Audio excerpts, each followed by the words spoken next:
Masih dalam perawatan, polisi sudah melakukan cek urin terhadap sopir dan kernet bus yang kecelakaan tunggal. Dari hasil tes urin, sopir dan kernet bus dipastikan negatif narkoba.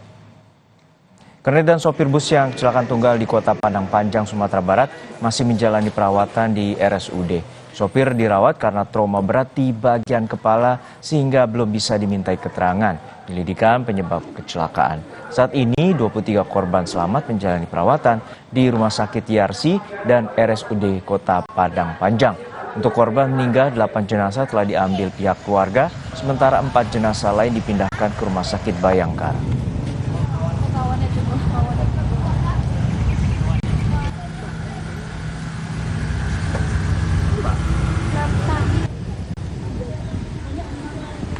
Kemudian sudah kita amankan sopir, saat ini masih kondisi kritis karena masih dirawat, dan kernetnya sudah kami laksanakan pengecekan urin dan hasilnya negatif mengandung narkoba. Pasca kecelakaan tunggal bus antar lintas Sumatera ALS yang menewaskan 12 orang, tim DVI Polda Sumatera Barat berhasil mengidentifikasi seluruh korban meninggal. Kemarin tim DVI Polda Sumbar mengidentifikasi seluruh korban meninggal laka bus ALS, yakni dengan identifikasi sidik jari dan berdasarkan data dari pihak keluarga. Sebelumnya Polda Sumbar kesulitan mengidentifikasi 2 dari 12 korban karena kondisi jenazah yang sulit dikenali. Polda Sumbar sudah mendirikan posko DVI di Rumah Sakit Umum Daerah Kota Padang Panjang.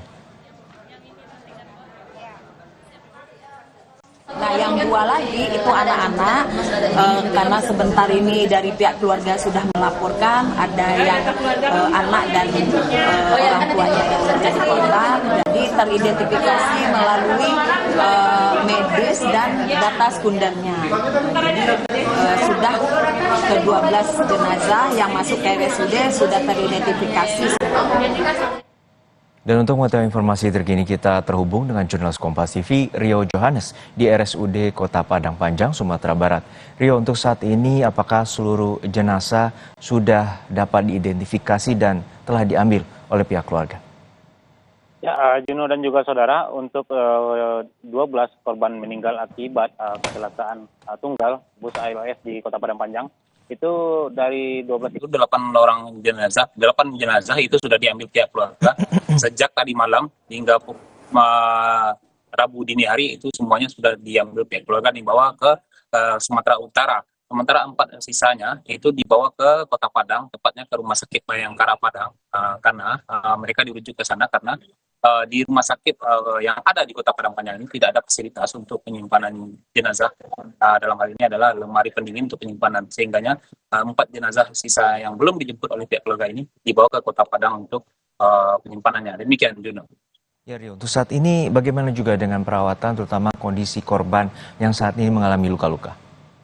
Ya, untuk perawatan korban yang mengalami luka, dari data sebelumnya ada 23 orang yang mengalami luka-luka, sisanya saat ini hingga Rabu siang ini ada 16 orang, di mana 16 diantaranya itu dirawat di Rumah Sakit RSUD Kota Padang Panjang, sementara 3 sisanya itu dirujuk ke Rumah Sakit Jamil Padang. Dan di 16 orang yang dirawat di Rumah Sakit Umum Daerah Kota Padang Panjang ini, 2 diantaranya dalam kondisi yang berat, dalam kategori berat, di mana 1 di antara 2 orang itu merupakan sopir yang membawa bus ALS ke sini.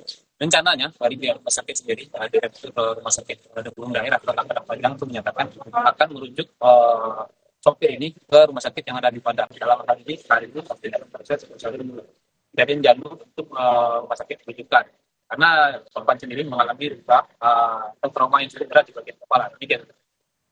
Ya Rio, atas kejadian ini ada 12 orang meninggal dunia dan saat ini polisi telah memeriksa tes urin terhadap sang sopir yaitu negatif. Lalu seperti apa penyelidikan sementara terkait dengan penyebab kecelakaan, Rio?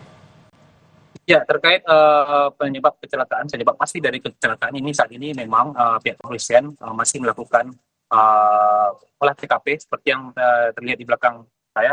Ini tim dari KNKT juga Korlantas Mabes Polri sedang melakukan olah TKP tempat kejadian. Di belakang saya ini lagi perekaman kondisi terakhir bus yang mengalami kecelakaan pada Selasa pagi kemarin. Di beberapa titik juga dilakukan perekaman menggunakan alat PAA, analisis kecelakaan, aksiden, itu digunakan dalam proses olah TKP pada siang hari ini. Dan di sini juga selain dari KNKT dan juga Korlantas Mabes Polri juga dihadiri oleh pihak dari Jasa Harja dalam proses olah TKP siang ini. Dan untuk sementara memang dari Dirlantas Polda Sumbar menyatakan nantinya baru bisa menyampaikan hasil dari olah TKP ini setelah proses ini semuanya selesai dilaksanakan. Demikian, Juno.